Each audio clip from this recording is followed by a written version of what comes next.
we hear from Gerardo López, professor in the Department of Educational Administration at Michigan State University College of Education. Gerardo served as president of UCEA from 2019 to 2020. In addition to his decades of local and national service, Gerardo has dedicated his career to fostering thriving school communities for students and their families. His scholarship focuses on issues of immigration, parental engagement, and social justice, particularly for Latinx students and their families and the schools that serve them.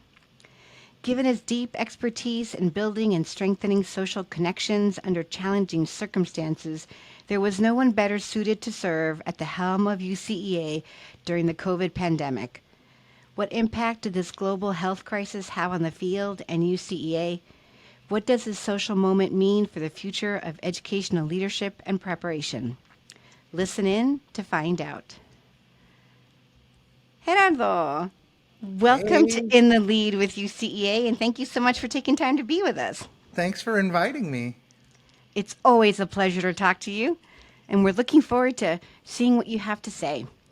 I'm just going to jump right in and start off with we all know that the COVID-19 pandemic is barely behind us, and you've published related and important work on schools, leadership, and healing with families during that time. So you've got a really sort of 360 perspective on this right now.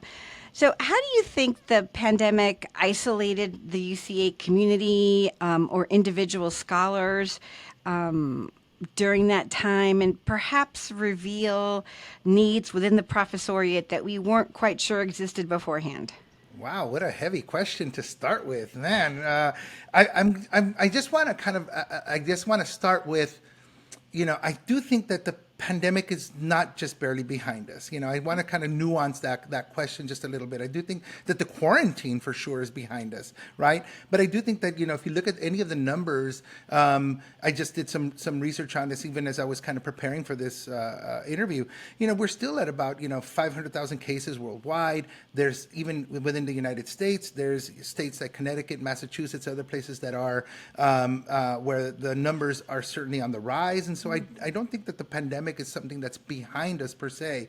I still think that it's currently with us, and things like the pandemic, it's as it is unpredictable, can change. Things can always change, but I do think that that for the most part, it's an important kind of nuance that I just want to kind of add to that. But I mean, what did we learn? I think it's the pandemic taught us so many different things. I think number one, I think it taught us that we were largely unprepared for things like crises. When crises happen, not just unprepared as individuals, but unprepared, I think, as a field. And you think about like how did we as a community, how do we as scholars, how do we as academics prepare our administrators? How do we prepare our future principals? How do we prepare our leaders for that? I think that there was not really a lot of work that's been done on how to do that kind of work. And so I think we were all learning. Practitioners were trying to learn as administrators, as a field, as professors. I think we were also trying to kind of figure it out. I think Alyssa Dunn's kind of work on teaching on the days after, and her work was really done mostly like on race and the crisis following George Floyd. That's probably the closest that comes to any of the work that's been done. But she's mostly in her work comes out of teacher ed. I don't think we have a parallel in educational leadership, and so I don't think that we were. I think that the pandemic kind of caught us by surprise. I think it caught everybody by surprise, clearly, but I don't think that there was a lot of preparation in advance, and so I think that was certainly one powerful lesson. I think another thing that happened with the pandemic is there was a lot of isolation that took place because of that. I think that the scholarship, the piece that you referenced, Liliana Castrellón, Erika Fernandez, Alonso Reina Rivarola and I wrote a piece that was kind of, we wrote that during the height of the pandemic on how schools can be sites of healing, in part because it was a response to this idea of trauma that kids were experiencing trauma.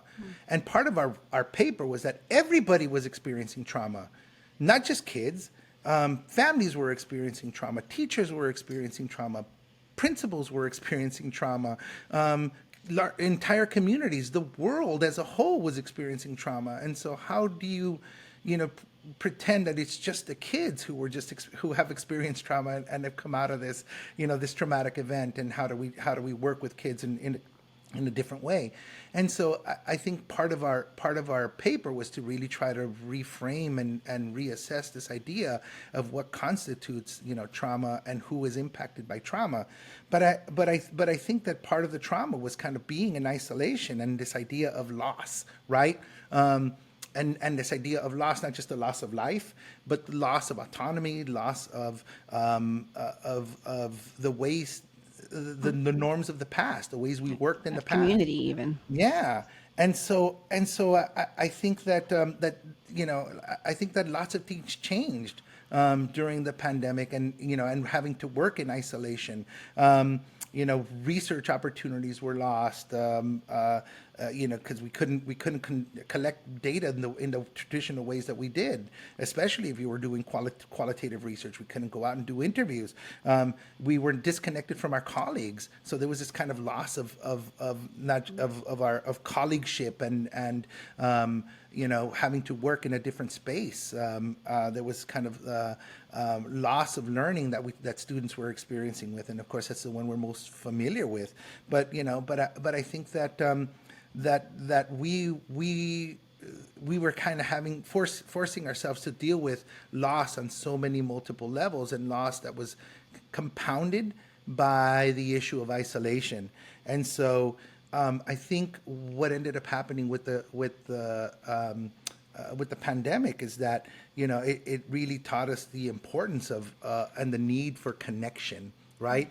And in some respects, like I think Zoom and kind of video conferencing like we're doing now really became kind of our primary vehicles for that connection, right? And this medium, if you will, like profoundly redefined how we work, how we teach, how we relate to one another, I think. And so and it really shifted a lot of dynamics for us. But I also want to add one more thing. I do think that the pandemic also forced us as individuals and as a field to rethink our priorities, as a whole. Like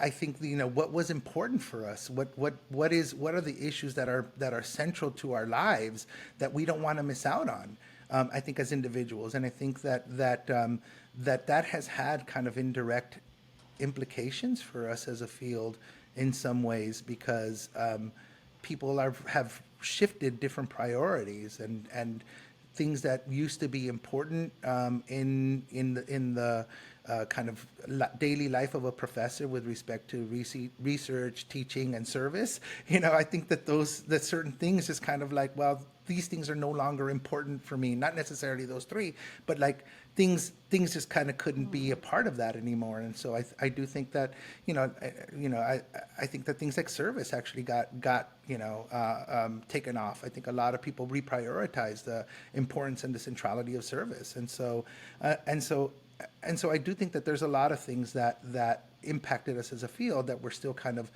dealing with the repercussions years after the quarantine took place. Right.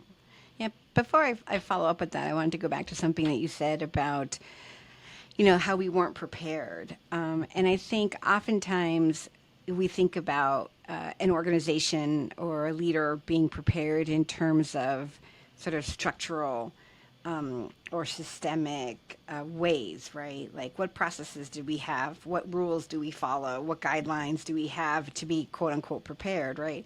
But as I was hearing you talk, it also occurred to me that we had limited preparation, even sort of theoretically, to having frameworks or models of leadership that would allow us to make sense of what we were experiencing in real time. And I don't know, it just sort of that just struck me as you were talking, and so I was wondering if you have any thoughts about this idea that I just jumped on you. No, I mean, I think you're right. I think theoretically there was, we don't have we don't quite kind of understand. We didn't have the words or the framing or the thinking beyond this. I do think that the closest that we got was, what Gloria Latson Billings was really kind of leaning in on, which was that we're dealing with multiple pandemics, right? And so I do think that there's something to be said there, in that, like it's that COVID-19 was certainly one pandemic that we were dealing with, but simultaneously we were dealing with multiple pandemics that were happening right around the same time. And so while COVID-19 was certainly, the preeminent one that rose, at that time, there was, racial pandemic, there was the economic pandemic, there was Islamophobia, there was this attack on women's bodies. There's been, and reproductive rights as a whole, for all individuals. And so I do think that all of those were certainly exacerbated, by certain political folks in power. But I think that we can understand that collectively. We can see that happening. But I do think that that's probably the closest that we have come to kind of really understanding the complexities of all of these shifts that were happening simultaneously at the same time. But I do think that these multiple pandemics have ushered in this kind of sense of urgency. Like, we need to do something. We need to something to address not just these issues that are prescient, but how do we go about addressing them? How do we go about prioritizing them and making sure that we do something about these issues, so that we can figure out how to address them going forward. And so I do think that the pandemic has kind of opened this space for us to kind of rethink some of the practices of the past. Annie Shimaro and her team at Washington labeled them aperturas, which are like just little mini openings. And that mini opening, I think, just you can kind of see kind of the cracks in this billiard ball, smooth world that we lived That in, we like to think we live that in. we like to think we live in, yeah, and then and which are really kind of really complex issues that have multiple layers to them, and multiple complexities that need to be pulled apart in order for us to address them as a field and as individuals. I think following that thought a little bit more, I mean, I think it also, because you referenced, on the days after, teaching on the days after, which comes from teacher preparation, teacher education, right? There's also work that has been done, has a long history, even in the business literature or even in psychology literature about trauma and crises and learning, that we, I think, in some ways had not thought to tap into. And so now, even as we're still sort of trying to make sense of what happened to us, there seems to be, or potential, at least anyway, sort of more breaking those silos down, which, we've talked before about the silos within academia, and sort of learning from other people and other contexts or other disciplines that might help us inform what we do. Again, just sort of thoughts that I'm having hearing you talk about preparation, and I'm really just struck by the thought that, even sort of theoretically or methodologically, to your point about not being able to do your research, right? Like, even methodologically we didn't have the tools necessarily to help us make sense of what was happening to us as faculty, but then obviously help in the preparation of leaders who were, dealing with this in much different ways than we were. So I'm going to be left thinking about that for a little bit, which I always appreciate. I think if you can think back, because your presidency obviously spanned the beginning of the COVID-19 pandemic, and then leading up to what we now call like the shutdown. I'm wondering if you can remember or think back or reflect back on what some of the challenges we were having as an organization at the time, how we responded to some of that, or anything that you may have observed in the field. Sort of, hindsight's always 2020, right? So thinking back on like cracks that were in the foundation of education that became, you know, difficult to ignore. Yeah, I mean, I mean, it's funny that you say that hindsight is 2020, but I also think that, like, going through that, I think I was actually trying to think about an event or a moment or during that time, and it was just a blur. I think that I was, and and you were as a part of that. Our as executive director, you were part of that. All our meetings, and I think we were just kind of trying to learn as we were going. And so we were trying to kind of figure things out as these things were hitting us. And so there was a lot of things that were coming at us from, left field, right field, and at the same time trying to pivot and figure out how to put a conference together. And so I'm always thankful for, the work that was done behind the scenes, that you and Carl and other folks were really doing just to kind of figure out how to pivot. And I think that these were the kind of crises that we were trying to figure out, and it really was, trying to be more innovative, trying to be more creative, trying to be, deal with the unpredictable. And in a way, I do think that, like in some weird way, I think that that's kind of like the big leadership lesson, so to speak, right? In that, like if you think about like the paradigm shifts, I was actually thinking about this, as I was preparing for this talk. It's like if you think about like the major paradigm shifts that we've experienced as a field, right? Like if you call them like the way they call them in other places, like the first wave of scholarship, so to speak, and leadership was like, we were trying to figure out what is leadership. And I think there was kind of debate around that. I think the second wave of this in our field, was like what counts as knowledge and how to generate that knowledge, right? And so there was these kind of like tensions surrounding that. I do think that more recently, the third wave, I think it was like leadership for what purposes, towards what ends, and like this idea of like social justice and for reform and the research that we generate needed to have some sort of utility and so some sort of practical ends to it. I do think that we're in this kind of fourth wave, if you will, this kind of apertura, this fourth wave of us, like that. I don't know what it's called yet, but it really is about like leadership for like an interconnected world that is kind of dealing with the unpredictable, that deals with things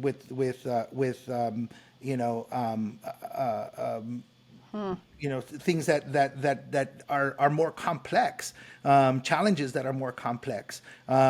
And I think we're also kind of like re-examining things that where I think whereas in the past we used to want to opt for things that had like facile solutions to really complex problems. Now we're really trying to deal with the complexity of these problems, right? And so I do think that it's leadership that thinks deeply about some of these issues. So and really that in order for them to solve them, it's going to require a different type of thinking. It's going to require much more systemic, much more holistic thinking, much more innovative and creative solutions in order for us to solve some of these perennial problems that are plaguing education. And these are the pandemics, if you will, that Gloria Ladson-Billings was kind of referencing in her talk. So I do think that we are in a space right now that is necessitating a different way of working. And so I'm not sure if I answered the question of what we did, but I think what we were doing really is kind of a different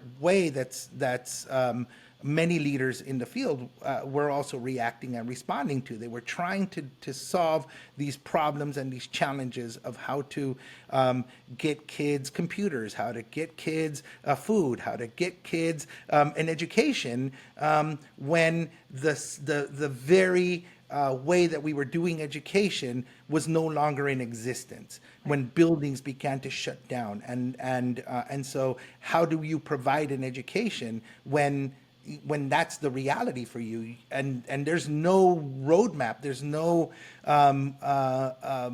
way to kind of like, nobody who told you this is what you're supposed to do in this time of crisis. I think people just began to kind of try to figure it out on their own, and they came up with some really innovative solutions to addressing that. And I do think that we're now in a space to try to reflect back and say, wow, how did they arrive at this particular solution? And I think that this is actually a ripe time for us as a field to also kind of learn from some of the lessons that these leaders did in order to address and continue the schooling when the school itself was no longer in place. Right. Yeah, and I think I think the same can be said from PK-12 and higher ed, right? Like, higher ed faculty and leaders are trying to, do the same sense making, problem solving. But I'm also struck about your fourth wave of leadership, right? Which is, and I'm trying to think of it too, like what would it be? But this idea of like leadership, how, right? In terms of, our assumptions about leadership and the way that we as human beings like to be. It's like we want to know, we want to sort of be in control, we want to have the process or the product that helps us address a certain problem. And what you're suggesting is that this ambiguity is the norm, as opposed to it being like a crisis or a blip, but rather be thinking about leadership is in a constantly ambiguous context. Mm-hmm. Which I think is, which is really powerful, and at the same time makes me think, okay, then to your other point, which is like, well, then we have to really rethink how we prepare people for, ambiguity, constant change, things being in flux, and develop a leadership that not only navigates that, but actually uses that as a potential source of strength. Mm-hmm. So that's like, Oh no, and I think that I think is going to be the next challenge for us as a field, because I do think that you're exactly right, and that our students are going to want to come to us and say, just tell me what I need to do, and I think that that's a challenge, because what you need to do is not necessarily in some sort of recipe book. What you need to do is to have these kinds of skills, these kinds of skill sets of and raise kinds of questions and be more curious and be more innovative and think about the unpredictable. And how can you think about the unpredictable when the only reality is the one that shaped your existence, which was predictable, right? And so that's the whole idea, right? People rely on the predictability, and so when you're telling people that the world really is unpredictable, then you're either seen as somebody who's like, okay, well, you're not giving me what I need, or you're telling me something that just sounds like kind of crystal ballish, right? It's like it's how do I look in this crystal ball? And leadership is a crystal ball. Yeah, exactly. I mean, it's I think that's the hard part for people to understand, is that the solutions that you look for are not facile. The solutions that you look for are going to be much more complex, and especially if you want to stop kind of some of these perennial problems that have been plaguing us, then we have to think about more complex solutions to these problems, because these problems are not it's not like I think, for example, even if you take COVID-19 in itself, there are health issues that clearly right off the bat, but there's economic issues, there's social issues, political issues, educational issues that are all wrapped up in this. In my old PhD program, I remember one of my professors actually called it like that every big issue has I believe he called it the sleepy principle, and he said that every issue has a social, legal, economic, ethical, political, and educational ramifications and implications. And so I think that in the same way, you have to kind of think about these issues as having multiple facets to them, and because they're multifaceted, then they're going to require different kinds of solutions. And so it's not just kind of a one solution that you're going to learn and that you're going to apply it, in all contexts. Right. I think that's a fallacy that I think might have worked when we were thinking about best practices, or best practice approach was really hip, maybe like 10, 15 years ago. Teach me the best practice. I do think that now it's kind of like it's almost like we have to shift that to like the best mindsets that you need to have, and the mindsets is not necessarily is what's going to matter, and not necessarily the one solution that you can try to that you can apply to every situation that you're going to confront as an administrator. It's also interesting when you were talking about how sort of, hindsight's 2020, but everything is still fuzzy. And, it's sort of, and if things are still fuzzy, then how to identify the learning, right? And I'm putting that sort of in the context of your presidential speech, which was the first and hopefully the only virtual presidential speech given at a UCEA convention. You talked about like the importance of history and remembering, and so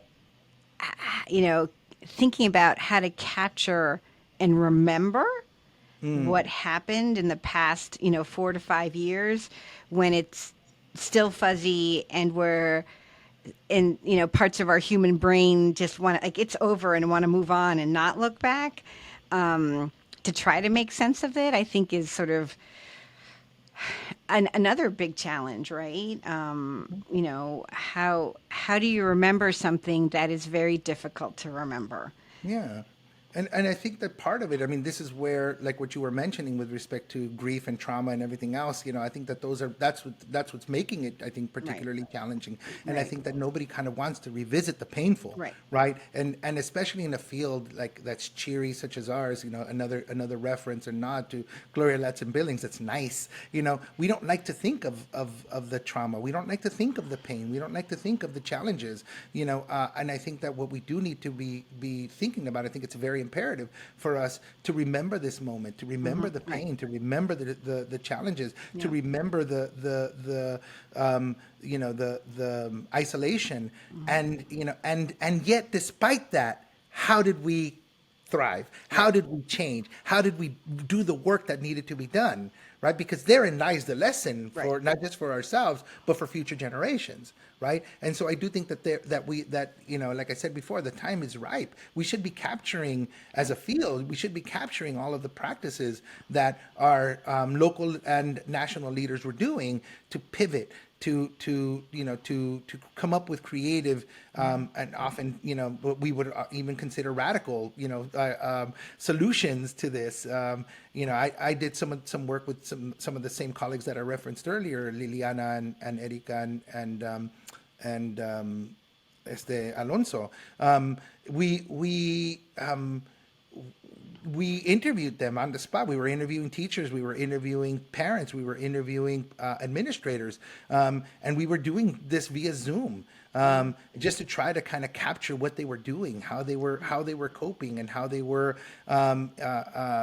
figuring out their lives, because we realized and recognized that at that moment there's something that needed to be captured, right?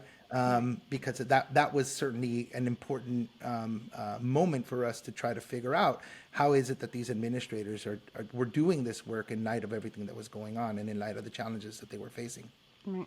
It's almost like we need a collective reverse hypnosis to sort of, help us remember, the moments, or help us crystallize some things about that experience that we want to like draw and pull forward, and either as because we don't want to make that mistake again, or because here's something innovative and radical that had an impact, and let's keep trying to figure out why that was and how to continue to do that. You were worried about this being too scripted, and we're totally off our questions here. So, but I do have one final question that we've asked all of our presidents, that about how has UCA shaped you, either as a scholar, a person, all of the above. Wow, that's the one question that I actually didn't get a chance to like pre-think, and maybe I And read that's a it. good thing, probably. Yeah, I read it and I was like, okay, I don't really want to jot down too much information there because, UCEA shaped me in such profound ways. I like to tell people, not just my colleagues, but my students and my Jackson scholars and my Clark scholars, that that I grew up within UCEA. I like to say that. I think it's, UCEA saw me in all of my different iterations as a student, a graduate student. It saw me as a junior professor. It saw me as an associate professor and as a full professor. It also saw me, as a single individual, as a married individual, as a divorced individual. It saw me as somebody who, when I didn't have kids, and then it saw me as a parent. It saw me in so many different, facets of my life. And so I think I literally grew up within UCEA. This is one of the organizations that really, I've made some lifelong friends, yourself included, and individuals who I trust and value, whose friendships I trust and value, and we've known each other for years. And so I think that UCEA has played an important part in my life, not just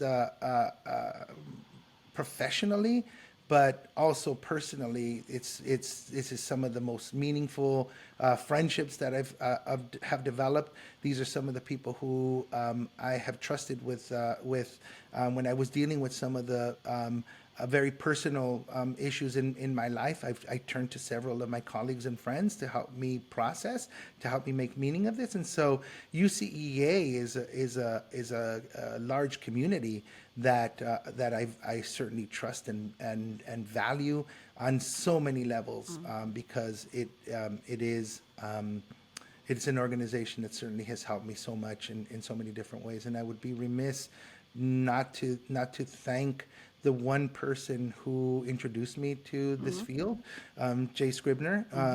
Jay was a friend, a mentor, a father figure in many ways, somebody who really just kind of looked after me and cared so much about me. And he, I think that it was always cliche to say somebody who sees more in you than you see in yourself, but I think in my case it was very true.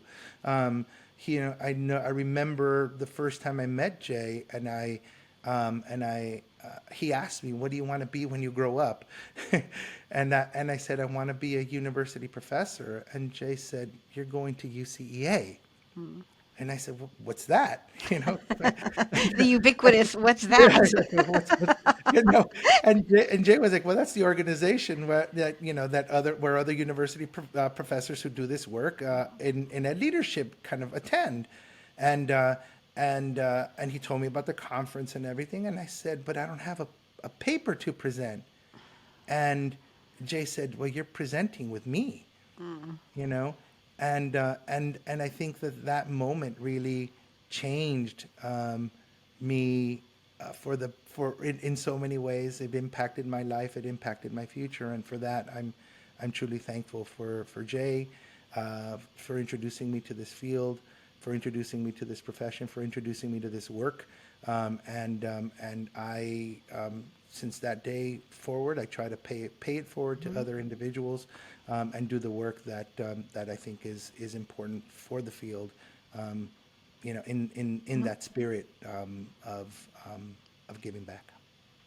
And I think you sort of you bring a word to my mind that we haven't talked much about within the context of UCA, but sort of like the generosity of individual people within the organization, and how that helps us as an organization be generous in creating spaces and inviting people. And I can only hope that we continue to live up to that, and to the modeling that former colleagues and past presidents have mmade for us. So thank you so much, Gerardo, for taking time to talk with me today.